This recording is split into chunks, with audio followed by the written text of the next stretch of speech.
আজকে আমি কাঁটাযুক্ত মাছ কিভাবে ভাজি করতে হয় সেটা সুন্দর করে দেখাবো। এই যে মাছগুলো কেটে এইভাবে, হ্যাঁ, এইভাবে কেটে নিতে হবে, যেহেতু মাছগুলো অনেক কাঁটাযুক্ত। বিশেষ করে ছোট বাচ্চারা এগুলো খেতেই পারে না, আর এইভাবে যদি মাছটা করে রাখা হয় তাহলে যে কেউ খেতে পারবে। ছোট বাচ্চারা খেতে পারবে আর বড়রা তো পারবেই।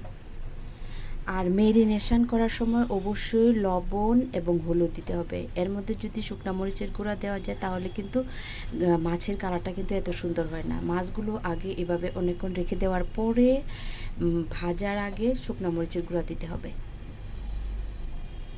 আর আরেকটা কথা বলি, মাছগুলোকে যে কোনো জিনিসকে যদি খুব তাড়াতাড়ি মেরিনেশন করার প্রয়োজন পড়ে সেক্ষেত্রে কী করব, মশলা দেওয়ার পরে এইভাবে ভালো করে যদি এটার উপর ঢাকনা দিয়ে ঢেকে যদি আমরা এভাবে খুব ভালো করে নড়াই তাহলে খুব দ্রুত মশলাগুলো মাছের ভিতরে ঢুকে যাবে এবং মেরিনেশনটা খুব ভালো হবে।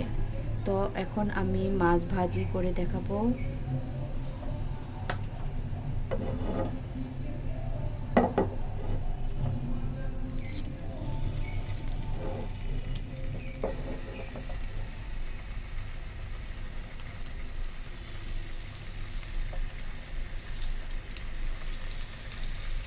আমার হাতের কাছে যে মাছ ছিল সেই মাছগুলোই আমি ভাজি করছি। আমার ছিল কী বলে, টাটকিনি মাছ, এটাকে কে কী বলেন আমি জানি না। আমার কাছে এই মাছগুলো ছিল, আমি এগুলো এখন ভাজি করব। আর এই মাছগুলো ভীষণ কাঁটাযুক্ত।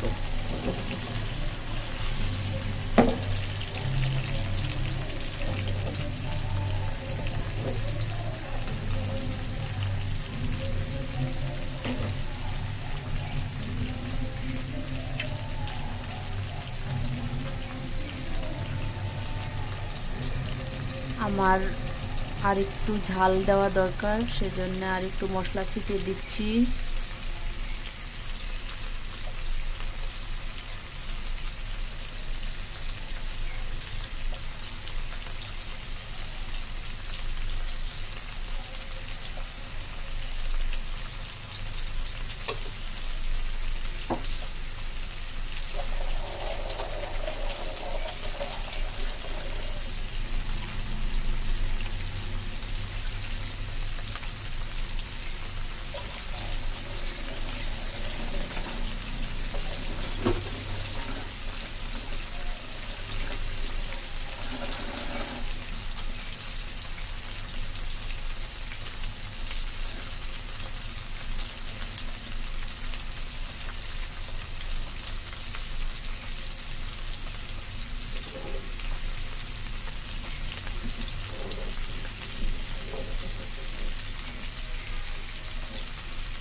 মাছ ভাজাগুলো একটু পরে উল্টানো হবে, যেহেতু মাছ ভাজা এত তাড়াতাড়ি উল্টানোর দরকার নেই, আর উল্টালে অনেক সময় মাছটা ভেঙেও যেতে পারে।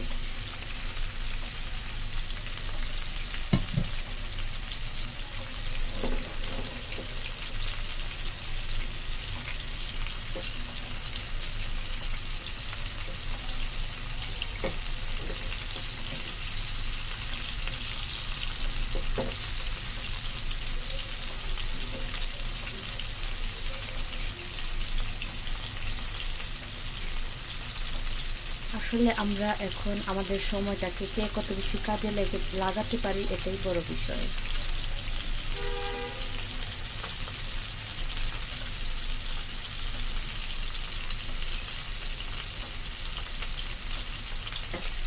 জীবনে কতবার মাছ ভাজি করেছি কিন্তু কখনো ভিডিও করার চিন্তা করি নাই।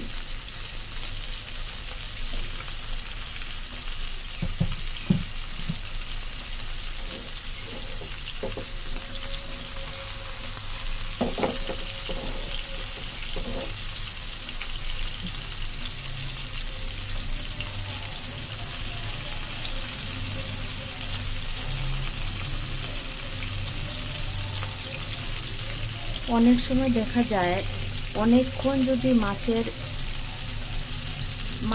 কিছুক্ষণ ভাজার পরে যদি আমরা মাছটা উল্টাই তাহলে মাছটা ভেঙে যায়।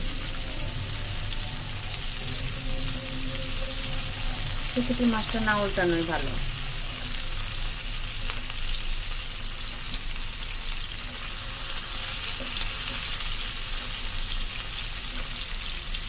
এভাবে মাছ ভাজি করলে যে কেউ খেতে পারবে, ছোটরাও খেতে পারবে।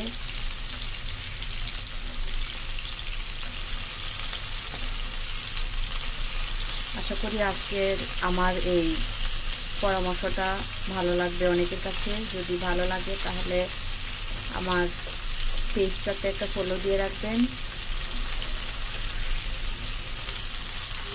আর ভিডিওটা শেয়ার করে দিবেন।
মাছ ভাজার সাথে একটু পেঁয়াজ ভাজা খেতেও আমরা অনেক সময় পছন্দ করি।